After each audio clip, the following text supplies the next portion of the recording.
Pagpasok pa lang nila Danica sa mansyon, pakiramdam niya'y nangangatog na ang kanyang mga tuhod. Hindi niya na alam ang gagawin niya. Bakit sa dami ng taong pwedeng pagkautangan ng mga magulang niya? Bakit sila pa? Bakit sa mga taong yun pa? Ngayon ay tuluyan na siyang mababaon sa utang. Hindi niya alam kung kaya niya pa bang umahon. "Daddy!" Tawag ni Lindy sa kanyang ama. "Is this your house, Dad?"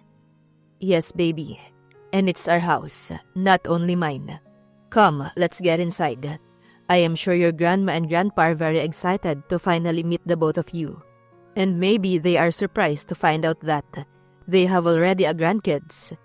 Kasi may isa dyan na sobrang selfish. Hindi malang naisip na marami pang pwedeng magmahal sa mga bata. Na porket siyang nagluwali, may karapatan na siyang itago. Samantalang hindi mabubuo ang kambal kung mag-isa lang siyang gumawa." Sarkastiko na saad ni Marcus patungkol kay Danica. "Will you stop that?" Asik ng dalaga sa lalaki. "Not in front of my kids, Marcus." Hindi na niya mapigilan na sikmata nito. Alam naman niyang may kasalanan siya. Pero siguro naman ay pwede siyang awayin nito kapag sila na lang dalawa. "Ikaw pa ba ang may ganang magalit dyan? Kagagawan mo ang lahat ng to." Asik din ito pabalik sa kanya. "So sisisihin mo ako sa harap ng mga bata? Pababayaan kitang tratuhin mo ako ng ganyan sa harap nila? Sobra ka na. Kanina ka pa nagpaparinig dyan, hoy. Hindi mo ako madadaan sa ganyan." Nakakagigil na bubulong-bulong si Danica habang padabog ang bawat hakbang. Sumusunod lang siya sa mga ito habang hawak-hawak ni Marcus ang kamay ng dalawang anak. "Diyos ko, ikaw na po ang bahala sa amin. Kailangan ko na lang pong magpatangay sa agos. Kung ayaw kong tuluyang mawala ng mga anak, I will sacrifice my own happiness para lang makasama sila at maisalba lahat ng kabuhayan na naiwan ng mga magulang ko." Aniya sa sarili. Habang pinagbuksan sila ng malaking pintuan, gumala ang paningin niya sa loob ng mansyon. Tuluyan siyang nanliit. Wala siya kumpara sa lalaki. Doble ang laki ng mansyon nito. "Senyorito, good evening. Kanina pa po kayo hinihintay ng mama nyo. May bisita po kayo. Nasa dining area sila naghihintay." Hindi niya maiwasang kabahan habang papalapit sila ng papalapit sa dining area. "Danica." Bulong nito sa kanya na nagpatigil sa kanyang paglalakad. "I want you to act normal in front of my parents. Let me speak to them first. I want them to know everything tungkol sa mga apo nila. At wag mo akong pangungunahan. Wag ka na munang magsalita." Tumangulang siya kasi hindi niya alam ang sasabihin sa mga ito. "Hello mom, hello dad." Bati ni Marcus sa mga magulang nito. "Kasama ko po si Danica. We need to tell something, mom, dad." Panimula nito. "Good evening po, tito, tita." Sabay beso ni Danica sa mga magulang nito. Pero laking gulat niya nang paglingon niya sa kaliwang mesa. Naroon na ang dalawang taong hindi niya akalaing makikita niya pa sa ganitong pagkakataon. Parang kailan lang nangyari ang bangungot na yon sa buhay niya. At heto, kaharap niya pa ang mga taong sangkot, ang mga traidor. Hindi naman siya bitter, pero ngayong kaharap na niya ang mga ito, ay bigla-bigla ay gusto niyang saktan ng mga ito. Wala silang karapatan na maging masaya. Ang pananakit ng mga ito sa kanya dati. Kulang pa na kabayaran kung sakaling wawasakin din niya ang pagsasama ng mga ito.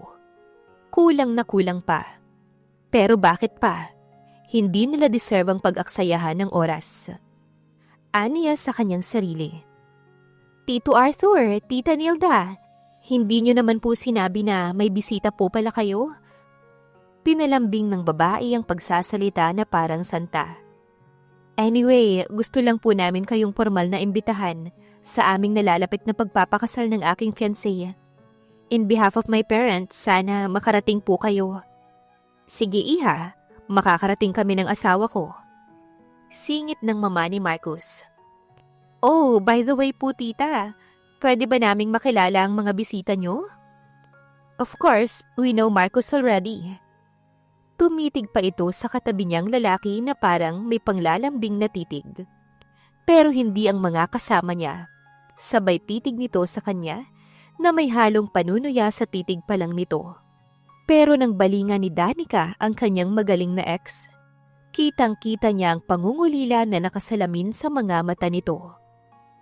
This is Danica, Iha, and my son Marcus. Pakilala ni Tita Nilda sa kanila.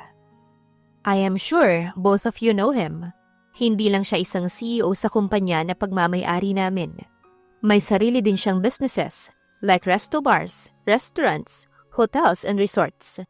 Kasama din siya sa top 10 ng isa sa pinakamayamang tao sa bansa. And we are proud of him. Yeah, of course, Tita Nilda. We know him. Sagot ng traidor na kaibigan. Actually, Tita Nilda. Tumitig pa muna ito kay Marcus bago kay Tita Nilda. Marcus was my ex-boyfriend back in college, Tita. Suminghap naman ang matanda sa narinig. Really, Iha? Tumitig muna ang matanda sa kanya bago bumuntong hininga. Marcus, Danica, meet my business partners, daughter Nancy Mendez, with soon-to-be her husband Carlos Hernandez. Pakilala ng ginang. Hello, Danica. May panguuyam sa ngiti ni Nancy na nakipagkamay ito sa kanya. Oh, hi. Hello, Nancy. Long time no see. Mukhang after 8 years, saka ka lang pakakasalan. May kahinaang bulong ni Danica sa traidor na kaibigan. We're just busy, dear. Ganting bulong nito sa kanya. Right, darling? Tanong nito sa kasintahang kanina pa tahimik sa gilid at titig na titig kay Danica. Bigla namang humarang ang kaibigan sa titigan nila ng dating kasintahan. Nakahawak agad ito sa braso ni Carlos. Kaya naman napilitan itong tumango.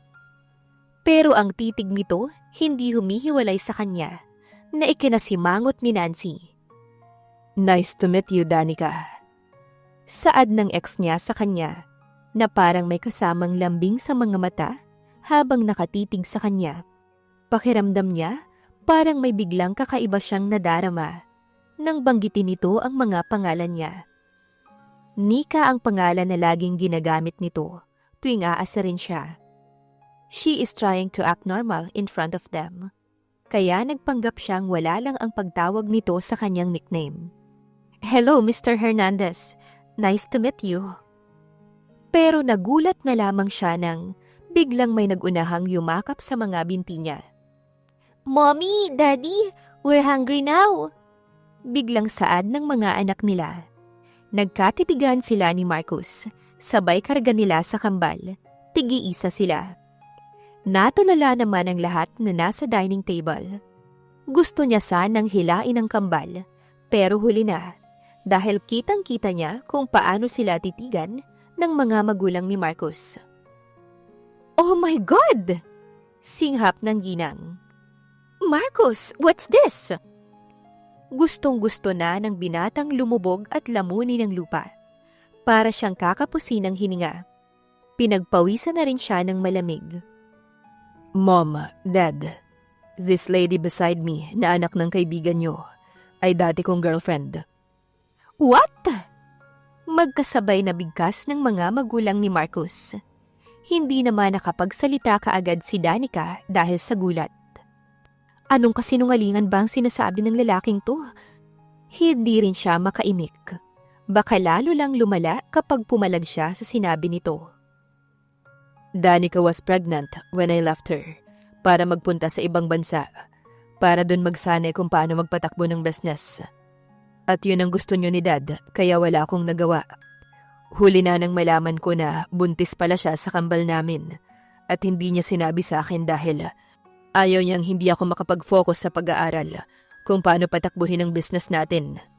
At nagulat na lang din ako pagkakita ko sa kanya doon sa lamay ng mga magulang niya. Kaya heto, Mom and Dad, ipakikilala ko sa inyo ang mga apo ninyo, Lindy and Liam. Kids, meet my parents, your grandpa and grandma. Please greet them with hug and kisses.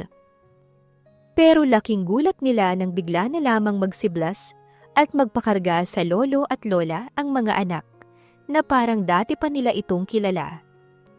Oh my goodness, Marcos! How can you do this to me and your dad? Ang tagal na namin sa iyong hinihiling to. Tapos ngayon makikita namin na may dalawa kaming apo na maganda at gwapo. Oh my God! Thank you, son, and thank you, Danica, sa pagbibigay sa amin ng mga apo. Naku, ang cute ng mga apo namin. Manang-mana sa akin. Sa korte ng ilong, sa mata, pati sa hugis ng muka. Tunay sila na mga Sebastian.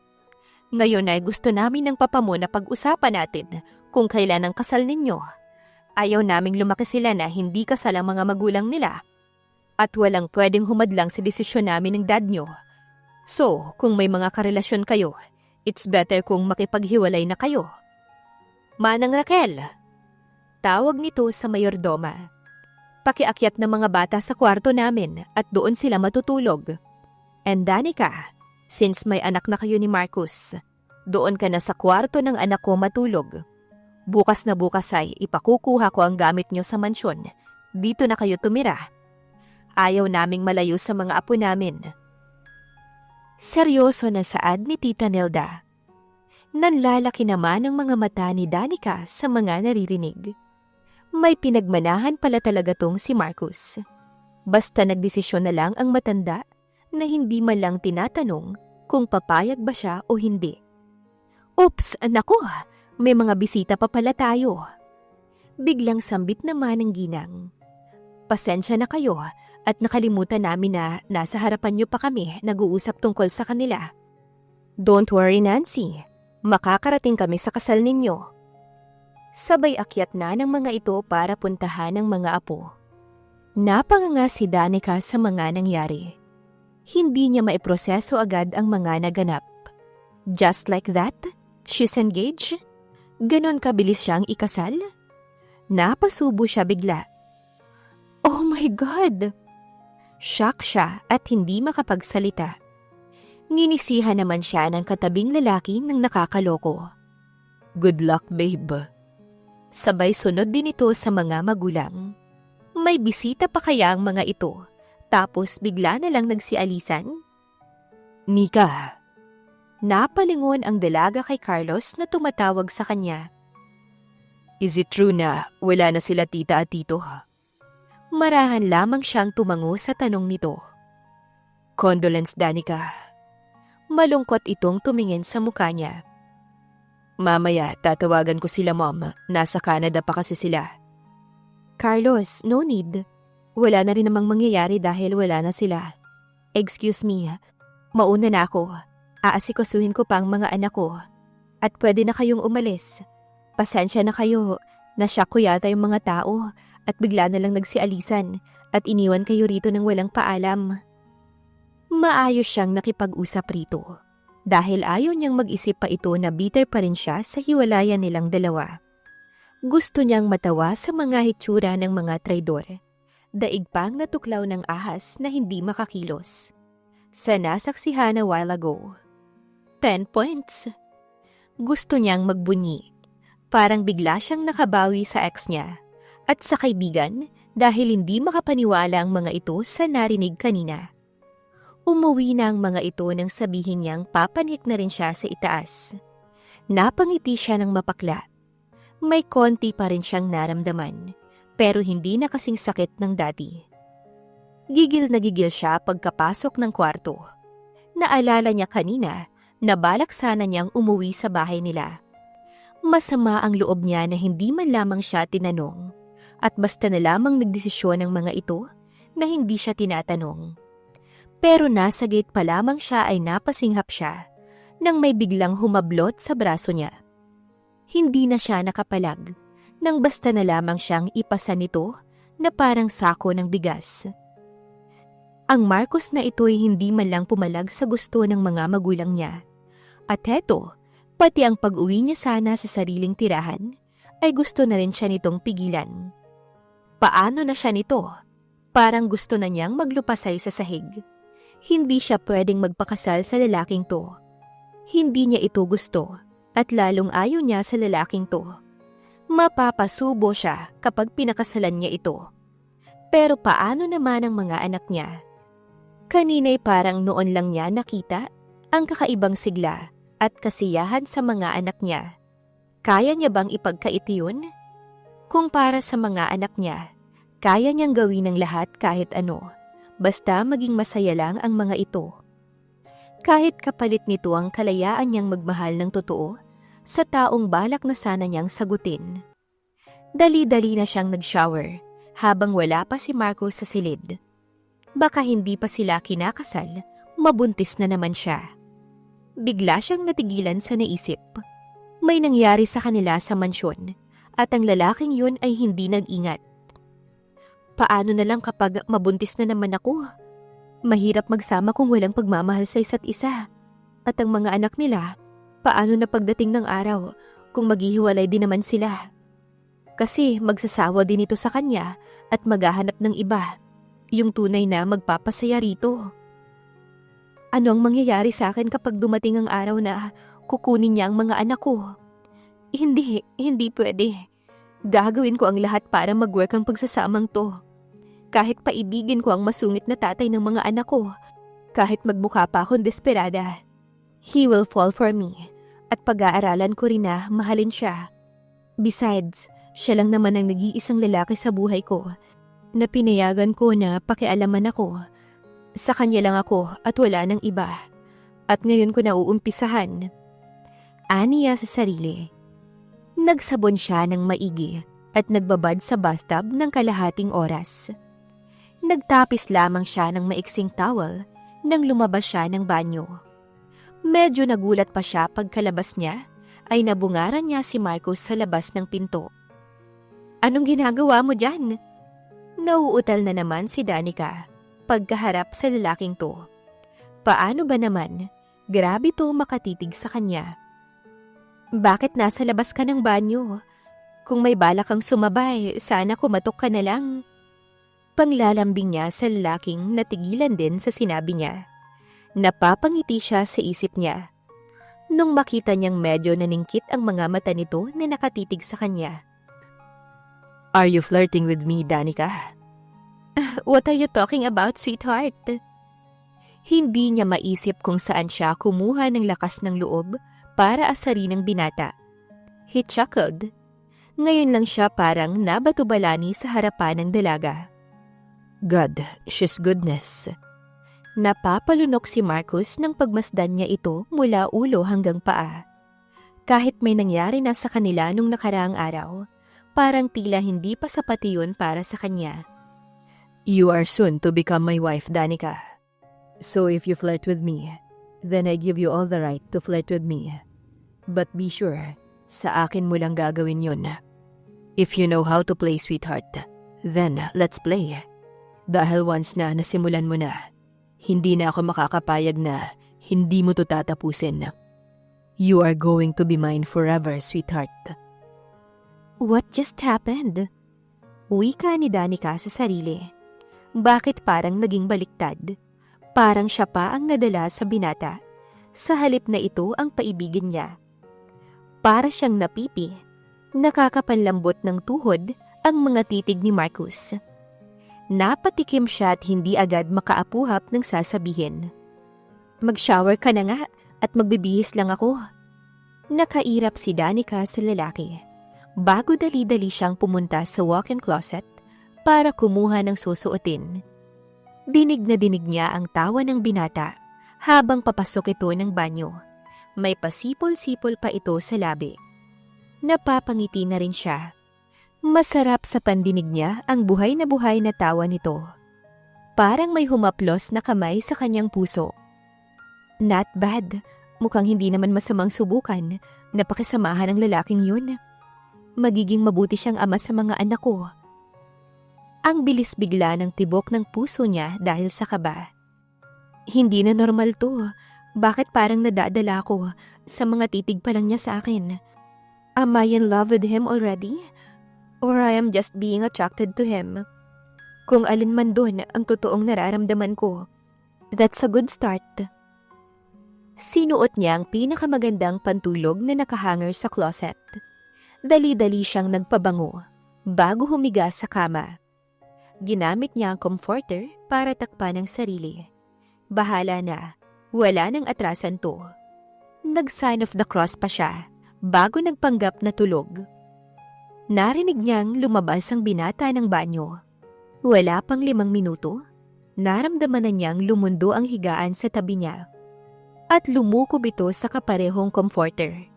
Akala niya ay matutulog na ito, pero naramdaman na lamang niya ang pagyakap ni Marcos sa kanya mula likuran sabay bulong. I know you're awake, sweetheart. You smells good. Parang nagtayuan lahat ng balahibo niya sa katawan nang bigyan siya ng maliit na halik sa batok niya. Mapaibig nga kaya ni Danica si Marcos? Abangan sa susunod na kabanata. Please like, share, subscribe for more updates. Maraming salamat po.